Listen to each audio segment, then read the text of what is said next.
But that's there's something in that. That gives you an indication. And that launches us into the 4 laws, I reckon. Spot on. Nice little segue. Yeah. You've led me in. So here's where he talks about, I guess, these 4 laws of creativity.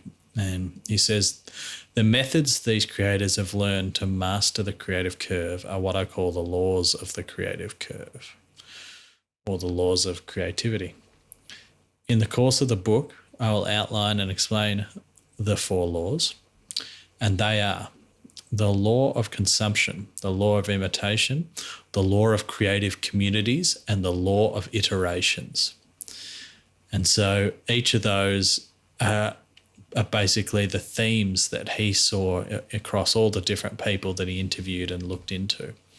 And they're kind of simple, but they make a lot of sense when you go through them. And it's quite an eye-opening, simple kind of way to look at the process of creativity in many ways. Mm. So tell us about them, Lockie, and then I've got a few questions for you. Quiz at the end, is it? Yeah, it's a post-section quiz that you don't know about. Awesome. All right, I'm sure I'll forget the questions throughout the section. Should I take notes? So law 1, consumption. So this is where he talks about all the artists that are really successful are also kind of fans. They're fans of what they do. So if they're musicians, they listen to heaps of music across broad amount of genres and are obsessed by different artists and, have massive record collections and spend all their time listening to music. Or if you're a writer, you read, And so the law of consumption is about consuming so much work that you start to get a feel for what is on the edge of that curve and where the edge is and what areas other artists are exploring as well. And so basically he sort of means by that, be a fan, and submerge yourself in the world. And as a rule, he says that you should spend 25% of your time consuming creative pieces from others out of your available time budget. Yeah, which works out to be like, 3 to 4 hours per day, really. Something of that. It's a lot. It's a lot of hours. Think of it like that. Yeah. Do you think you spend like 3 to 4 hours on any venture or any creative venture in a particular day or one field?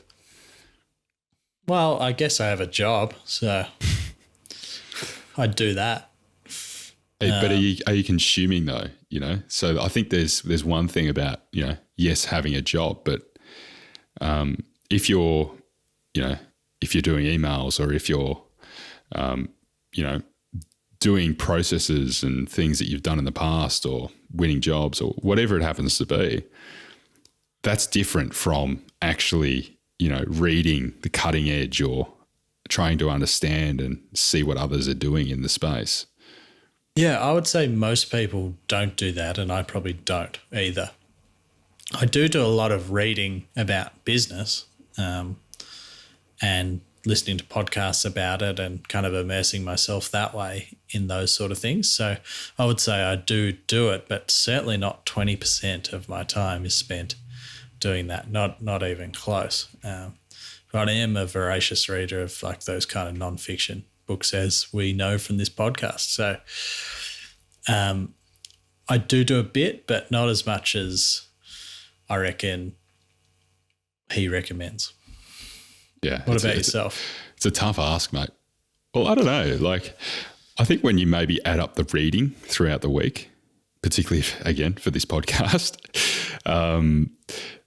I think that you probably do get to that because some, particularly on some weekends and things, you do more than that just because you need to play catch up. But there's certainly days that you don't do anything because you're just buggered at the end of the day, or whatever's going on. So, but he brings up a really good example in the book of Ted Sarandos, and he speaks about how when he was his upbringing was in a very kind of disjointed household, a very it was a bit of a rough upbringing. There was always domestic.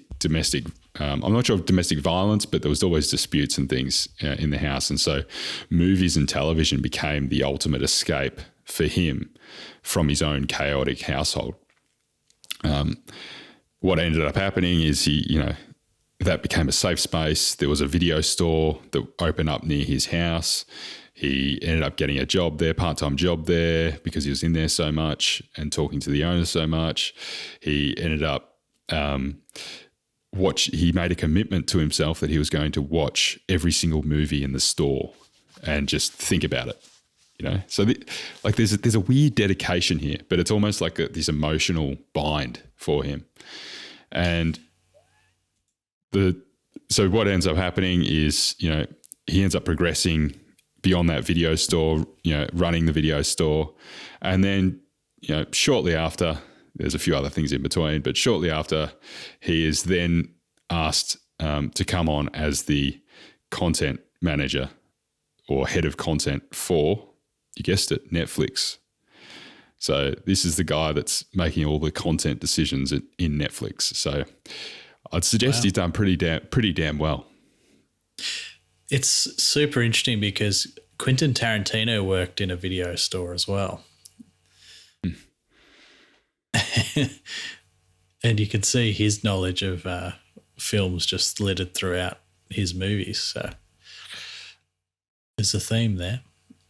Oh, definitely, mate. Well, the funny thing is with Ted, he actually, when he was obviously still working at the movie store, he was like a recommendation machine for all of his friends and anyone that came up and asked him. And he says it's quite interesting how his life, what he does hasn't changed, except now that instead of recommending it to people directly, he's actually just helping the developers build out technology to help with recommendations towards people. That's so cool.